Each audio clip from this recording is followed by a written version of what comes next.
Back in New York City. Oh, do you hear the beeping? The ambulance is coming by. We love it. We're here to recap Week 8. Victor Cruz joins me shortly. And happy Halloween. What did I dress up as? Somebody whose FanDuel parlay was 1 yard short of Nirvana. Let's hit this.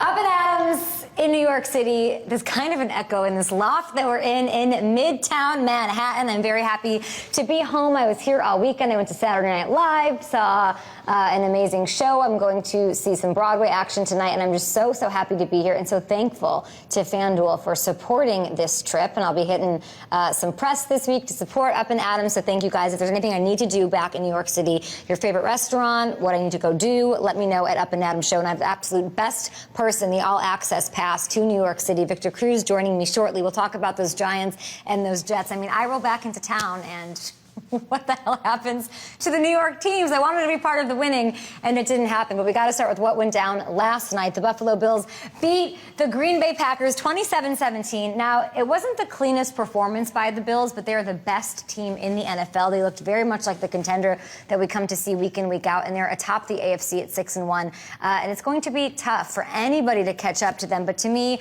all credit to those Buffalo Bills fans and all of that. But the story is about the Packers, because the run game, I was so excited to see it finally thriving. Aaron Jones, A.J. Dillon, they helped Green Bay put over 200 on the ground. It's as if they finally listened to me. They were running at a beautiful 7 yards per carry clip, and the defense, you know, you can't stop Josh Allen. When he's running your way, Smash almost got a nice hit on him, got a little bit. You can't stop him. You just have to contain him. And they were doing that, and they were playing with a lot of passion, which is what we wanted to see.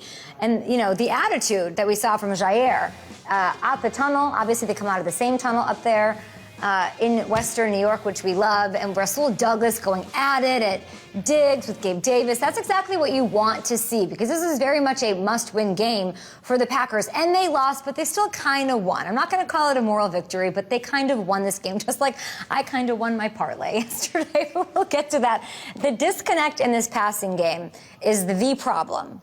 It's maybe the only problem, because everyone else was playing at their best, at their capacity. But even when they're trying to do their best through the air, they continue to struggle when it comes to these third, or these key fourth downs, these situations in third down. It was a step in the right direction, though, watching last night from my hotel room in New York. Eating ice cream, I was in bed. I took NyQuil. I'm a little groggy this morning, to be honest with you, but I'm drinking my body weight in coffee to fix that. But when watching the game, the Packers are still not getting what they need out of Rodgers and this receiving core. You have one day. That's all I'm going to say. Trade deadline tomorrow. Wow, this is like a deep, deep chair. I need like one of those pipes with the like a masterpiece theater. Make a move. Can we please make a move? We are doing trade dating with Victor Cruz, swiping left, swiping right on wide receivers for the Packers later in the show. But there's options out there. I mean, you can't trade Odell Beckham Jr. Like, can you add him? Can you see where he's at? DJ Moore, Brandon Cooks. Vernon Davis came on our show last week. I know he's a tight end, but he said he wants to come back and win another Super Bowl ring. So, Goody, you have one day. Make something happen. All right, other takeaways from yesterday. Oh, by the way, the Packers have the Lions next week, if you look at the schedule here. So, and let's not pretend the Lions are going to be some easy win. They're not going to walk all over them. They're a very tough out. Cowboys, Titans, Eagles. So the margin for error for this team is so small and slight and razor thin that they just need to make a move. Make a move for wide receiver. Get this man anything he wants. And I want to see it in the next 24 hours or so.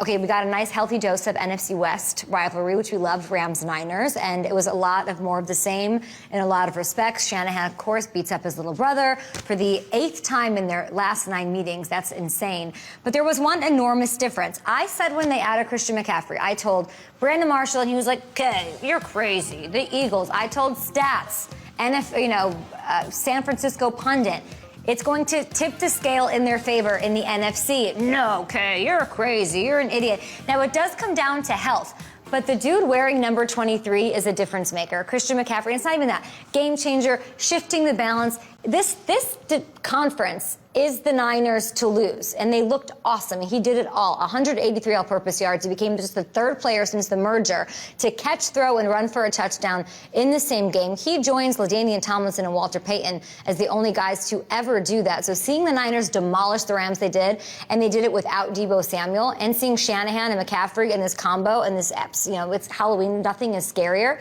produce these results. This is the warning shot that I still served you guys last week to say that this is the team now. This is the team to beat. And I know about the Eagles, and we'll get to the Eagles in the show. And the NFC East is super crazy and interesting. But to me, I don't know, the way that they're looking, the Niners are coming. They're only 4-4. I'm looking. They have a lot of work to do, but they're getting healthy, and I think this is their conference for the taking. That being said, we'll talk about the Eagles now, who made it clear yesterday they're the team to beat as well. I'm picking the Niners over the Eagles right now, even though, the A.J. Brown thing definitely tilted things in their scale in the offseason, at least, or how far that was concerned. But people are questioning Jalen Hurts' arm. They have for the longest time. 4 touchdowns. Everybody shut up. It was a blowout. 3 of those touchdowns to said difference maker, A.J. Brown. And there were no cheapies here. All 4 of Hurts' touchdowns were passes from 25 yards or longer. So that puts them in some pretty elite company, right? Take a look at that. If he continues to throw like this, and I think I've said this every week here on the show, the Eagles, with the way they can run the ball, with the way they play defense, with the way they play for their coach, it's going to be tough. Those are the 2 teams that I like the most in the NFC.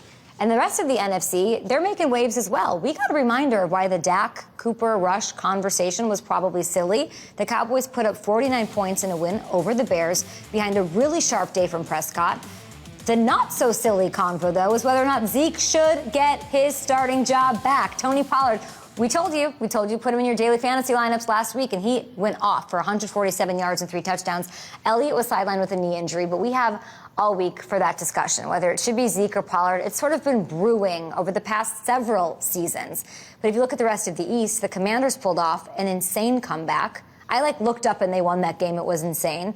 Might have been the NyQuil. Who knows? Can I get a NyQuil sponsorship on the show? NyQuil and Excedrin really fuel my life here over the past couple of months here.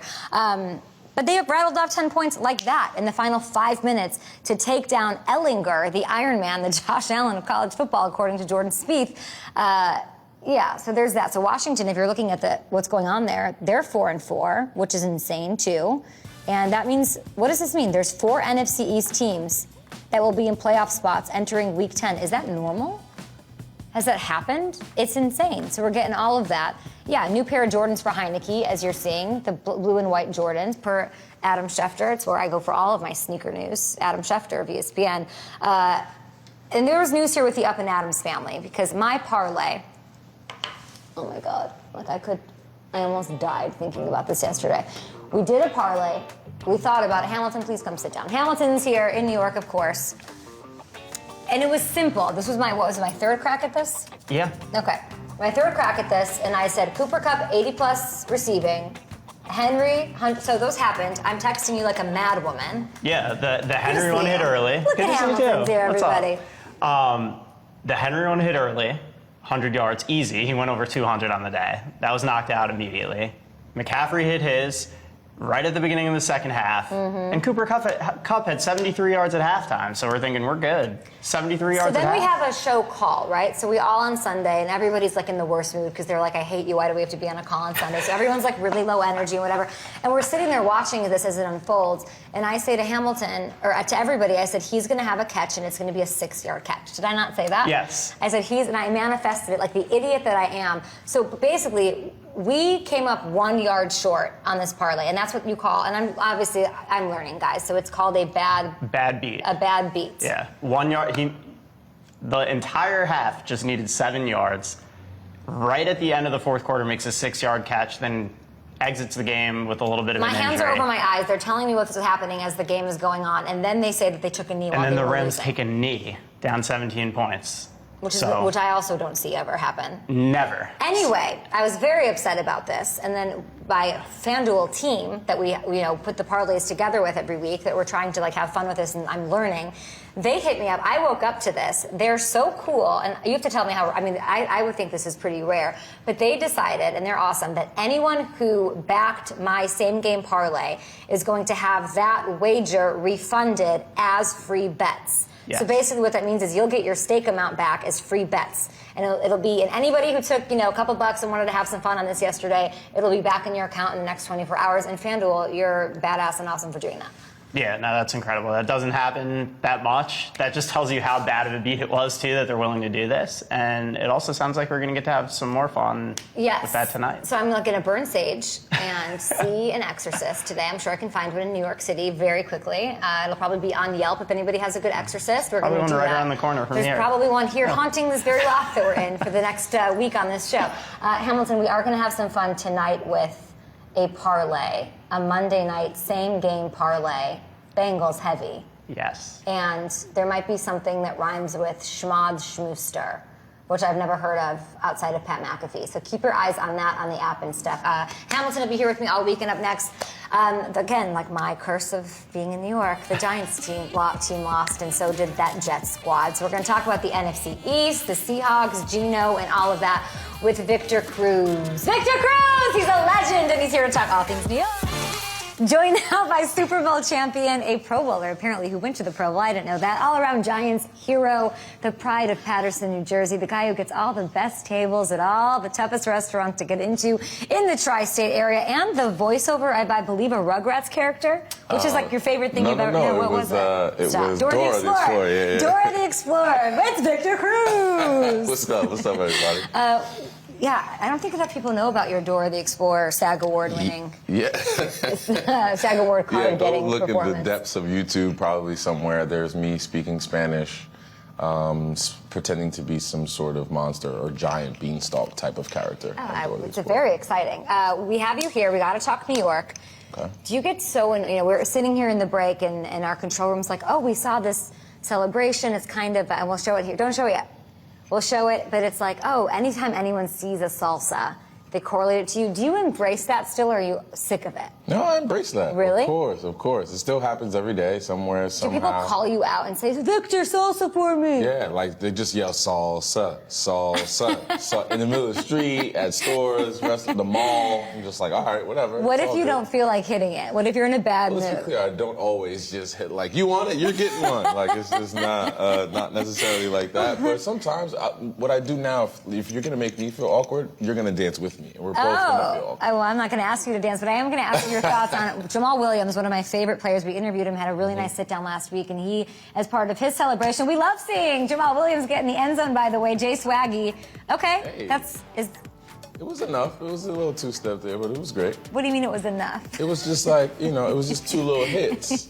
It's just two little bum-bum, you know what I mean? Bang, bang, and then he got into a secondary celebration. How many does it need to be to be a full salsa? It has to be at least 4, 2, 3, 4 steps. You make the rules. I don't know why I'm doing this.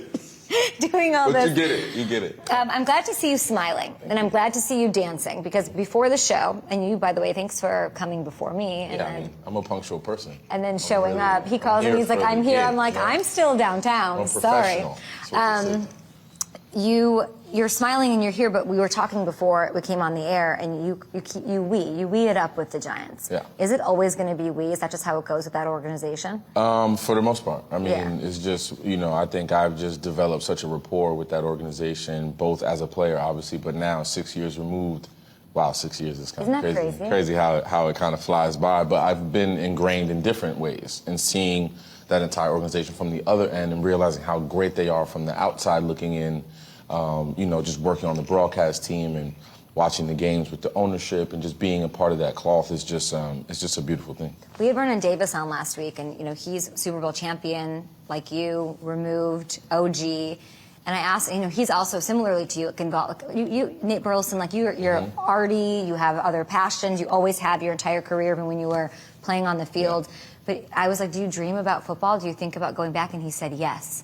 And I'm like, what? I was so blown back by that. 6 years removed now, you're good, right? Or do you still have, like, you don't dream about it or anything, I definitely don't dream about it, but there are, like, a couple weeks ago when they played at home, and it was like a crisp fall day. It was like the sun was shining. There was a buzz at MetLife. I'm on the field, and I'm like, man, I wish I was getting ready for this game. Like, there's just certain moments in game days that I'm like, I miss these days. I miss those, like, late October kind of days in the afternoon, 1 o'clock game. You're getting ready. It's a little crisp in the air. You know, a little cold, but not too cold.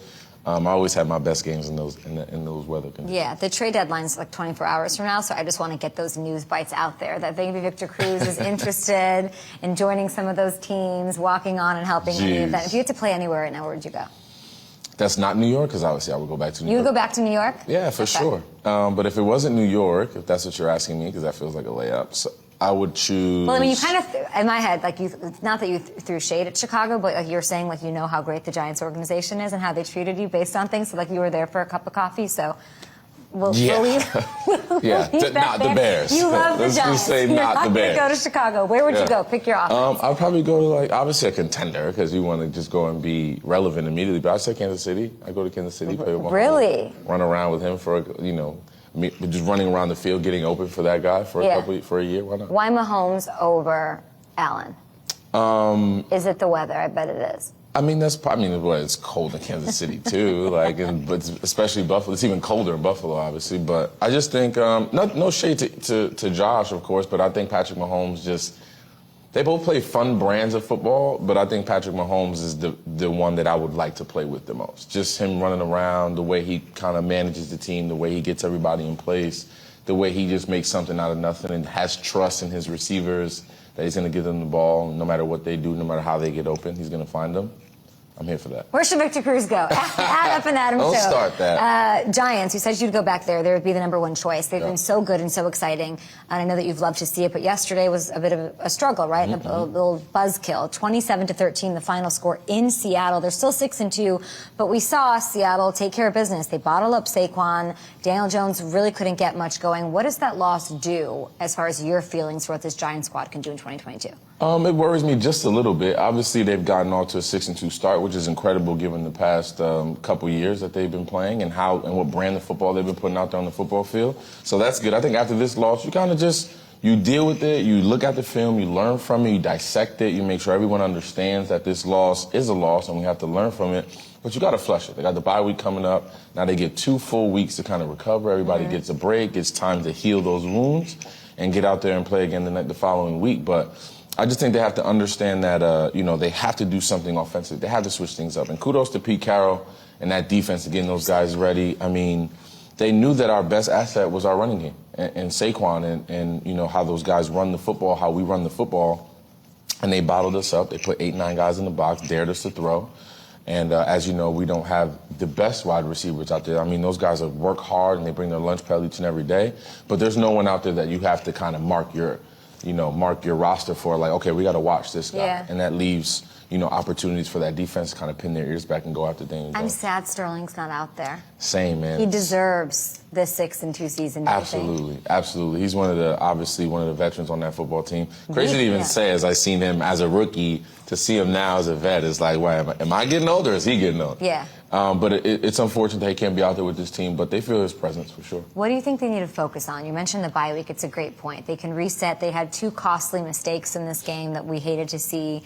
Like, if you were Dable, you were dressing like Kim for Halloween tonight, Victor, which I'm sure you are. What do you think they have to work on down the stretch?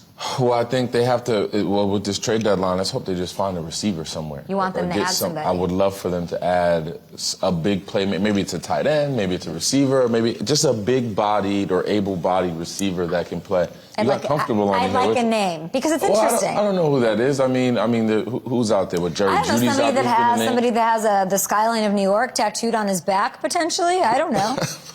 Who is that? Who is that? Doesn't Odell have that? Oh, he does. He does. Doesn't have Odell have the This is skyline true. of New York on his back? I think it does. I mean, that would be incredible. Does Odell want to come back and play in New York City? Does he believe in Daniel Jones? Does he think he's the guy? Does he believe in the overall team that's before them? That would he be a good fit in this locker room with Dable and Daniel Jones? I think he would. I think obviously he has a familiar face in there in Saquon and other familiar faces across that team that he's familiar with. I think he would kind of fit right back into that mold, especially with the energy and, the culture that's there now. Okay. I think it's exactly something that he'd be excited about. What's the most impressive thing about this team, you think, in 2022? The most impressive thing about the Giants to me is that how scrappy they are. I think they've, understood that they're a scrappy bunch, that they've bought into Coach Daboll's philosophies, and they believe in each other, and they believe wholeheartedly that they're going to come into every game and win and be competitive and be at the top of their game. And I think that's the most shocking part. Should we just FaceTime Odell and ask him? Yeah, let's hit him up. See if he's not training. I'm not. He thinks I'm kidding, but I want to. You weren't into him ever, no? Yeah, I haven't run into him in a while. He's been rehabbing and stuff out in LA, but I speak to him often. Where would you put? If you could pick where Odell's going to go once he's done rehabbing? He needs to go to Kansas City. Really? Yeah. He needs to go to the Kansas City Chiefs. He needs to be part of that organization. I mean, I don't know if that affects. Obviously, they just got Kadarius Toney and the whole thing. But I think him, could you imagine? Think about it. Sit here and dream. So McCole Hardman, Kadarius Toney, and Odell. And Odell. And Travis Kelce. And get it done, yeah. I thought Travis Kelce was at Saturday Night Live. Who tweeted last night? Nice, do they? Odell, but can we see it? While you FaceTime him? Where's Victor's damn Buffalo? A lot of people are saying he'll follow Vaughn to Buffalo and get another ring. See that? Buffalo would be an incredible landing spot. The wealth of players and he won't get lost in the sauce there. You got Diggs, you got... I think he's in a different place in his career, too. I don't think he needs to be the man. I just think he wants to be out to be competitive. And let's be clear, they can pick him up at the trade deadline, but they're not giving him the long-term deal. So he'll come in, win a chip, potentially, Why not Green Bay? To the next team. I would love for him to be in Green Bay, too. This is the most Victor Cruz segment of all. They're not contenders. They're not contenders. Yeah, they're great. It'd be great because he'd go play with a Hall of Famer and Aaron Rodgers, and they'd be catching balls left and right. But I don't think that team is constructed well enough, even with the addition of Odell, to make it deep into the playoffs or a Super Bowl. So Kansas City. Buffalo, yeah. And you'll go back to New York. We've really figured this all out. I want to ask you this because we're going to take a break and come back. Okay. You mentioned they're scrappy. Mm-hmm. I want be honest. Okay. Daniel Jones, so much criticism over the past couple of seasons, thriving, doing it with his legs, doing it through the air. We're to believe, where are you at with Daniel Jones? I think they need to lock Daniel Jones in long term. I think that right now they can get him at a great price. I think he understands exactly what type of player he is. I think Coach Daboll has designed this offense or molded this offense, and Kafka as well, molded this offense into something that he can be successful in. And I think we still haven't seen him with viable receivers, viable targets on the outside for him to throw the ball to that make something out of nothing, that fight for him. And you look at trades like A.J. Brown to Philly and how that elevated them, right? You look at trades like Stephon Diggs to Buffalo and how that elevated them.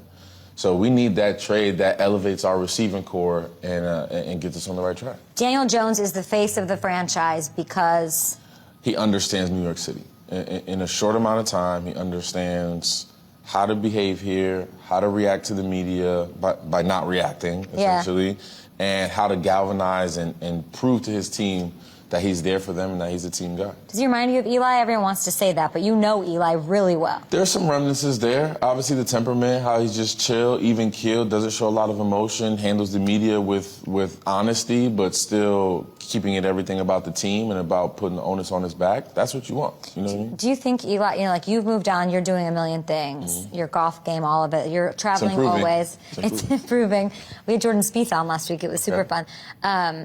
When you look at Eli and how he's taken over media and he's doing all these things, do you get the feeling he's missed it, misses being on the field, or is the transition no shot? He doesn't miss football at all? Again, I think he misses moments, days. When we were out in London and we're in that stadium, Tottenham Hotspur Stadium, and it was just this place is incredible. What a joy it would be to play in this game. But moments like that happen. But I think wholeheartedly, for the most part, Eli's absolutely fine doing exactly what he's doing. Trust me, he's having way too much fun right now. More with Victor Cruz after this. We're going to talk a little Halloween. I think you and Brian Dable costume would be sick. That takes a lot of makeup, though. I gotta go bald. It'd be fun, but I think you'd get like every girl's number in the bar. Like every girl would be like asking you to hang out, for sure. We gotta go to commercial or something, right? We'll be back to this.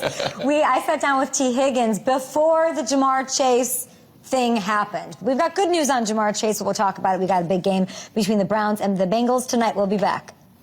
Huh?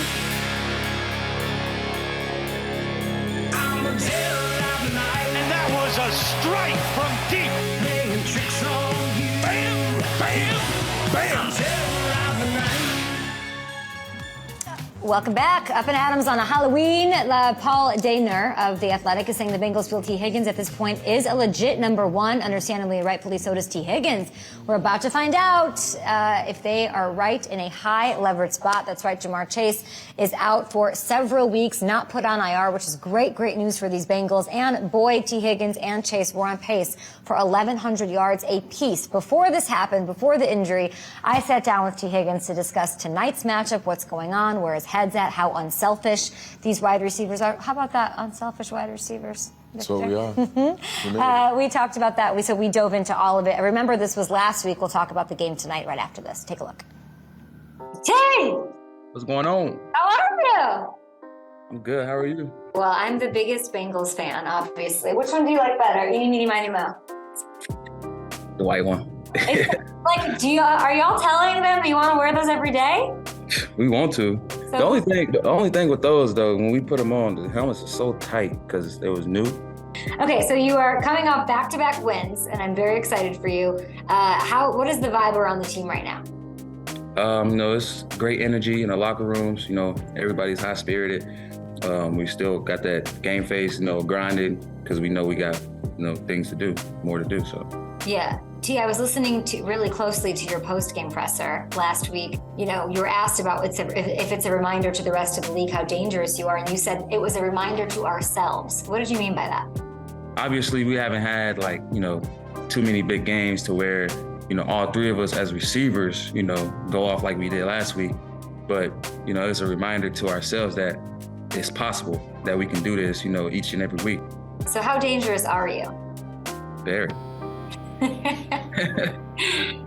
Yeah, we're dangerous. I'm gonna just say that. This wide receiver trio is the stuff dreams are made of. It is the best wide receiver trio in the league. You are each on pace to put up over 1,100 yards. It does not happen in the NFL. How does that balance work? Because I follow the team very closely, and I cheer you guys on, and I've never really heard someone saying they're not getting the ball enough targets, they need the love. So how does that balance work? We're just unselfish. We know sometimes a game is not going to be our game. Like one game might not be my game, it might be Chase's and TB's. And one game it might be my game and it's not going to be theirs. We know it's going to go like that, but so we just unselfish. We're going to cheer each other on no matter what. And, if somebody's doing something wrong, we're going to correct each other and, just go about it that way. You and Jamar are very competitive as well. We saw some stuff on social media about you two playing ping pong. What is your favorite thing to compete against with it? It's ping pong. We play ping pong every single day. He loses a lot, but other than that, it's really that. Sometimes we compete on, who scores the first touchdown or, who has the most yards, just things like that to give us more, motivation to go crazy in the game. So yeah. Why are football everywhere? Everybody's playing ping pong. Why are football players obsessed with ping pong right now? Honestly, I don't know. I always liked the game since I was younger, but I've been seeing that a lot lately too, that everybody's been playing it. And I thought we was the only team, but it's really all the teams out here. But does it get crazy? Like, are people invested? Oh yeah, it gets intense. What is that like? Especially the 2-on-2 games. We play some 2-on-2 games. It gets very intense. What's the best 2-on-2 you've been a part of? Probably me and our coach, Troy Walters, the receiver coach, versus Tyler and Chase. That's amazing. Does Joe get in on this action? No, I bet he doesn't. Joe's he's a single player. He's good though. He's really good actually. Joe's good? What is Joe Burrow bad at? Good question. I don't know.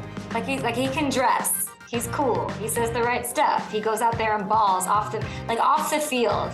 He's not bad at anything. He can shoot basketball. He can play ping pong. He plays chess by himself. He plays chess by himself in front of people? Like, he'll sit at his locker and just play chess, learning moves. With like a cigar, like LSU locker room style, or just straight No, like? just like just sitting in his locker like this, just looking at his chessboard. Just figuring, I'm like, Joe, what are you doing, bro? Do you ever say like, "Do you want to play me, bro?" And he says, "No, he just wants to do it himself." No, I don't know how to play chess. I don't even ask him to play against him. If we had checkers, I'd play him in checkers. How do you build chemistry with somebody who's a singles player like that? Just, going out there and practice, connecting to practice every single day, and and then off the field, hanging out with him on Taco Tuesdays. Like me, him, and Chase went to Taco Tuesday yesterday, and just bonding, and things like that. And who's making that happen? Like, are you saying, Joe, let's go do this, or is it just? It's definitely Chase. Really? Yeah, it's definitely Chase. So Chase is the social one, kind of. He's the one who's like. He's the one that makes the plans for the Taco Tuesday for sure. How many tacos do y'all go through, the three of you together? Yesterday, I had 3. Chase had 3. That's not bad. Yeah, I think we all had like 3 or 4. You guys can do better. You guys need to add some offensive linemen to that thing. That's amazing. No. What's your thoughts on this? Your quarterback, he's the AFC Offensive Player of the Week. We love to see it. We want it to continue, and you have a lot to do with that. What are your thoughts on Joe Burrow with the grills? I actually haven't seen him wear them. I want him to wear it in the game. Have you told him that? No, not yet.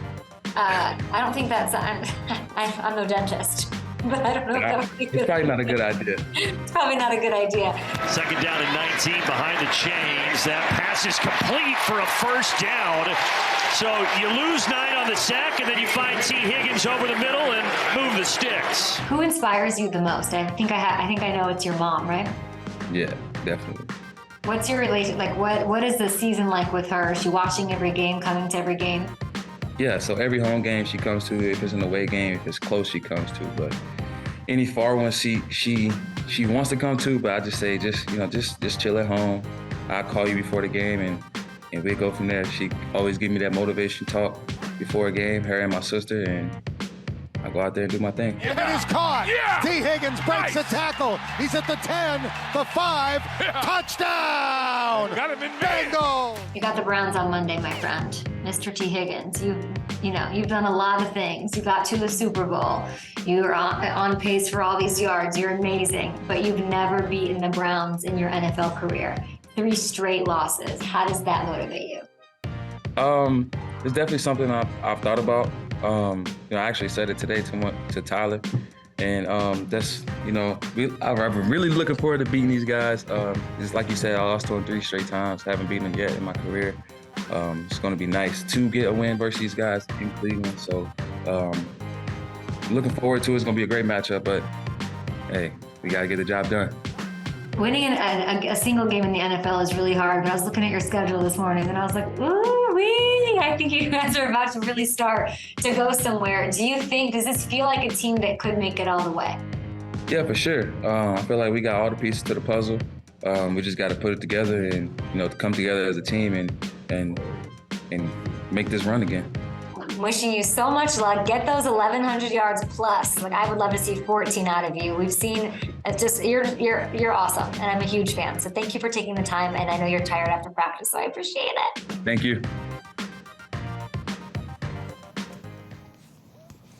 Now he's got a shot to prove that he can be a true number 1. I think he is. Victor Cruz, you're a wide receiver. These 3 guys are studs. They've got the Browns tonight. Jamar Chase out, and everyone's like, oh, the sky is falling. Is it?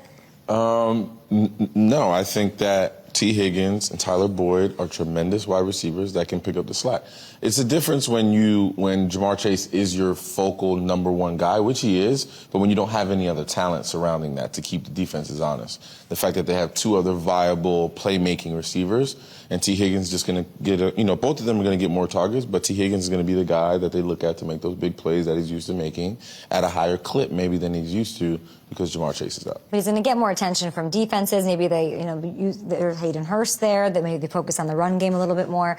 Is there any world where, I love the Bengals, maybe I'm too optimistic here. Is there any world where it's not a bad thing that for a couple of weeks, 3, 4, 5, he doesn't have Jamar Chase because he does develop chemistry in different ways with other guys? Not that he clearly doesn't only focus on Jamar Chase. Those guys are racking up yards and catches every week, but maybe there's some good to it. Yeah, in a sense, obviously you never want your best guy out. That's never part of the plan. But I do understand your point in, all right, we know he has chemistry with Jamar Chase. I mean, they've been together since college years, obviously. So he has that rapport with him. But it's good to kind of get other guys involved in the mix a little bit more, develop to build more and more trust in your guys than you already do. And it's sometimes as a receiver, as an athlete, playing on that offense, you just want to feel like he sees you and that you're a part of this thing and that you want to feel needed to win or needed to play well in order for this team to play better. And I think having that feeling as a receiver is special. Do you think that they have that? Last year was special. We kind of saw it build slowly throughout the year. Do they have that? Because they've gotten better every week this year, and they had some challenges with the offensive line. But can they compete in this AFC that we are talking about? I believe they can. I believe in Joe Burrow. I like the things that he does out there, like the way he leads this team. They can keep him upright, keep him with his eyes looking downfield to make plays and not left and right, making sure that, no defenders are coming after him. I think they'll be okay. I don't know. You didn't pick him as a destination to go. You didn't say, I want to catch balls from Joe Burrow. I know. There's so many young, talented receivers out here. But do you think Cincinnati's another Super Bowl contender this year? I do. I don't like the Jamar Chase. I want to see how it goes tonight against the Browns. But I think... everyone wants to say, against the Falcons, like, stop. Because I came in last week and I was heated. I said they're going to go to the Super Bowl again. Oh, you put your flag in the dirt. I did, yeah. I did it last year, too, around this time, where I thought they could go all the way and they have what it takes. I believe in Joe. The only question, the Jamar Chase thing doesn't bother me as much as the Zach Taylor thing. I think there needs to be some really good play calling for this team, and I want to see that out of him. And I really want to see it tonight against the Browns when he doesn't have his guy taking all the attention off defenses. So we'll see tonight. Big one on Monday night, but more recap from Week 8 Sunday action. And we got to get to some Halloween moments around the league. Are you dressing up tonight? Yeah. What are you going to be? I'll be Michael Jackson and Off the Wall. You're going to be dancing? Where are you going? I'm going to a couple of different places. Are you New York City's a melting pot for activities. This is the one night I don't want to be in New York City. It's a very fun and festive Halloween weekend in the NFL. Here's a generic Canadian costume. I like this meme that's going around. And all the free advertising for Spirit Halloween, they really need it. Generic Canadian warm hat, Canadian tuxedo, which is actually what I wear every other day. And what was that? Poutine, which is delicious. I've never had that, I don't think. You would like that. You're like, huh? What did you say, what is Conrad? that? Conrad, I don't think you can talk to me during the show when I'm in New York because there's such a delay. I just can't hear what you're saying, but I love you so much. All right. So the Eagles took care of the Steelers 35-13. That there's a true representation of the Dark Knight, protector of the people. I present to you, we're just doing Halloween costumes here. This is Jason Kelsey. Is this what he wore on the field? Is that true? Or do we put that on him? I don't even know what's going on here. No, he wore that. He actually wore that. They have a Batman cape. He does a podcast with his brother Travis. Have you heard it? Saw that, yeah, of course. It's so good. It's really good. I think it's the #1 sports podcast. Really? They're killing it, yeah. Wow. Love those two, and they get the best out of each other. If you were a superhero, which superhero would you be? I would be, wow, that's actually a great question. I would be... It's really not. I would be Batman. I would actually be Batman. I love Batman. Gadgets? But 1B, I would be Quail Man also. Who? Quail Man. Quail Man. Do people not know Quail Man? Am I too old? Who is Quail Man? From Doug? I know who Doug. Okay, Hamilton's like, I know who it is. Yeah, okay, sure. And what is his superpower? Couldn't tell you. Okay, oh, great. We have to be all to be Well, good. he had a couple. I think he could look through mine. He could read your mind. Really? It's really more the outfit. He had the belt. Wore a belt around his head. Maybe you could do a Kith collection. For Doug? Doug yeah. and Kith? Yeah. Wow, that's actually... It's a great idea.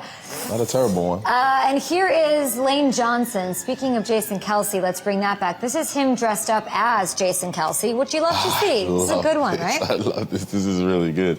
All the way down to the thong slippers, too. Those are good. Are Jason Kelsey and Travis Kelsey the two more opposite people on the planet? But somehow it works together. It's like, are you guys brothers? Are you guys actually related? But they absolutely are, and they're literally the two contrasting personalities that bring the best out of you. The only thing that would have been better than this, and I love Lane Johnson, is if Travis dressed like Jason and Jason dressed like Travis.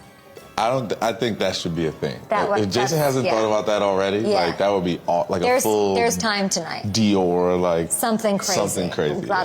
Something crazy. I would like to see that. All right, I thought this was fake. Okay. Jerry Jones. We know him. We love him. Owner of the Dallas Cowboys. He dressed as a blind referee. Wait, this isn't fake? No. What are your thoughts on this? Seriously, isn't that insane? My thoughts on this is he's fed up with the refs.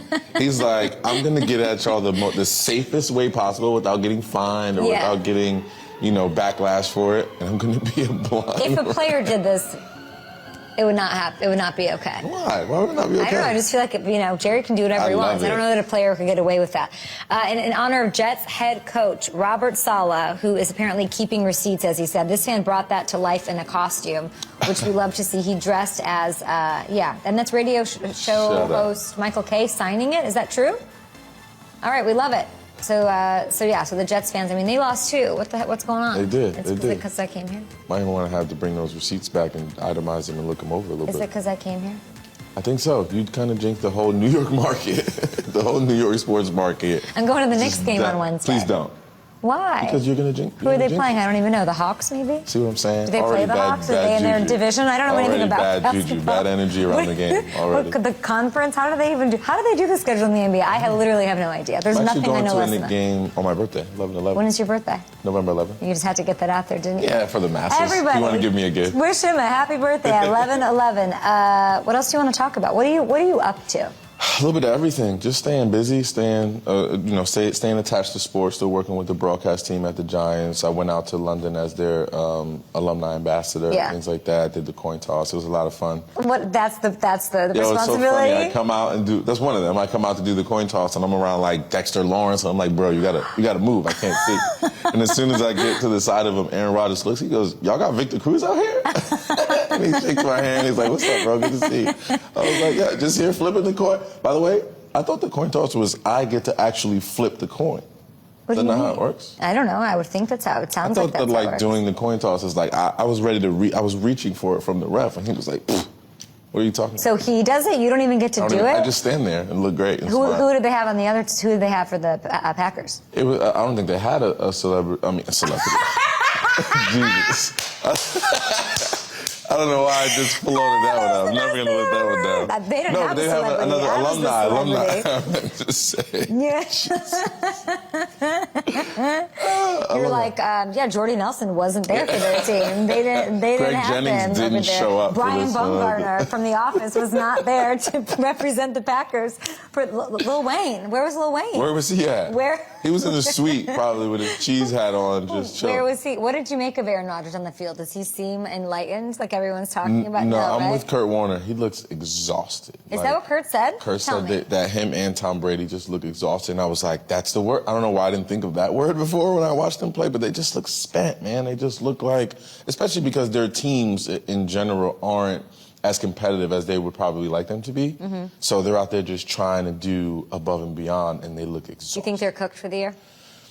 I think both teams are cooked for the year. And is his career, he's maybe hanging up after this I think they year? both retire after this. You think Brady and Rodgers retire after this? Why? Well, I think, Brady, for obvious reasons, I think Brady's just like spent. He's just like, maybe you think Brady finally this year is like, I'm exhausted and I feel like... Correct. I mean, go chill, dog. Like, it's okay. But he could have said that 3 years ago. And he should say it now. You should say it now. And Aaron Rodgers. I mean, I just want them to do it however they want. Yeah. I don't want it to be some injury. I don't want it to be some like bad. Yes, of course. Stuff. You never want that. You never want that. You want them to leave on their own accord. Exhausted. We'll be back with celebrity Victor Cruz. I can't believe it's After this, don't go anywhere. We'll wrap it up. We're gonna play Tinder on your phone. Can you? Nope, don't have it. Oh, I just deleted it about 2 weeks What do you mean? We got that coming up. Elijah Moore on his chemistry. I don't get the ball. I don't know. I don't know why we're showing this, but we'll be back after this. There's a lot of names on the trade block, which is tomorrow, which is insane. We are here with celebrity coin toss for the Giants. By the way, we'll just tell you quickly, I don't know how much time is left in the show, guys, and I don't hear anything, so somebody will have to tell me. 3 minutes left. Victor Cruz, that we asked in the break, we were trying to figure out who the celebrity was for the Packers side at that London game, and it was... It was actually James Jones. This is my guy, James Jones. I forgot. They didn't have a celebrity. No, but the thing was, he wasn't necessarily at the 50-yard line for the coin toss. You just think this is the funniest thing. I do. Also, I want to congratulate you. You do a show for the Giants with Madeline Burke, but you also do a show that's in Spanish, right? Yes, Sábados con los Giants. And you won an Emmy. Apparently, we won a Spanish Emmy. Yeah. I'm really proud of you for that. That's really amazing. Thank you. We gotta get it. you that, Emmy. I think you have to I pay need for it. it. Take it. Take my money now. I need it for the mantle. All right, let's do a quick. We're going to do a bit of trade dating here with the Okay. Green Bay Packers. So you look there, I will look here, Okay. and let's do this. We're going to swipe left, and you have to tell me if that's good or bad. I don't if left passing or not, but this is okay. Elijah Moore to the Packers. What do you think about that? I don't think it happens. I just think, just adding another mid-level receiver for them doesn't get them over the hump. I think they need someone that's going to really make an explosion in that receiving core. Yeah. Now, though Elijah Moore's a good receiver, I don't think it brings the Packers over the hump. It doesn't solve the problem. Exactly. So we're swiping Left. Left is a no. You know so how to much do about it. You this. have Like, Tinder. I've Left. never had Tinder. I wish I did. I wish Okay. I was more fun. Okay, how about this is Kenny Galladay. Okay, so huge cap hit. So, he has never had a 1,000-yard season since 2019. He's got 2 touchdowns the last 3 years. What do you think? Yeah, this is a tough one. Obviously, you haven't even been able to see him play to see if he even has anything left in the tank. So that's troublesome or worrisome for me, in my opinion. And as you said, huge cap hit on a guy that hasn't proven himself in the last couple of years. Doesn't solve the problem. Yeah, and it's like, I don't know what you have left, Kenny Galladay. We need to swing the biggest. So let's see. We've seen lots of potential, but we'll have to look here. How about Jerry Jeudy? This is the next guy. So we swipe to him and see. Yeah, we're going left on Galladay. Now, he's got potential. Big time. And I think this would be a tremendous pickup for Green Bay. If a trade does happen, I think he provides that believability on the outside to keep defenses honest. And he's a playmaking machine. So anytime you pair that up with a guy like Aaron Rodgers, it could be successful. Okay, so the more I'm looking at this, the more I think this is what should happen. I think we're swiping right on this one. Because I think it's potential. I think it's Aaron Rodgers. I think he needs a fresh start, too. So are we good on that? We're good on that. All right, we're good on that. But no Odell. No Odell. Why won't you call Odell for me? You want me to call him? He's in the middle of a strenuous. Do you really think so? He's working out. If you were to guess where he is, he's doing a workout. 100%. I love that you know that. I love that that's 100%. Like his thing. Yeah. How much time do we have left? I have no idea. 30 seconds. Look at Richard Issacow. 30. Thank you for coming on the show. My pleasure. Thank to you for my having place. Me. This is great. You thought it wasn't a real show, but it looks like a pretty real show to me. I was like, are you sure she has a real show? I'm like, let me pull up and really see what's going on. Do you want to apologize to James Jones? James Jones, my brother. I don't know if I owe you an apology, but I love you to death. And I wish you nothing but success. And good seeing you out in London, my bro. Victor Cruz, everybody, not coming probably to an NFL team near you, but it'd probably win an Oscar and then a Grammy after this. So we'll be back tomorrow right here in New York. Bye, guys.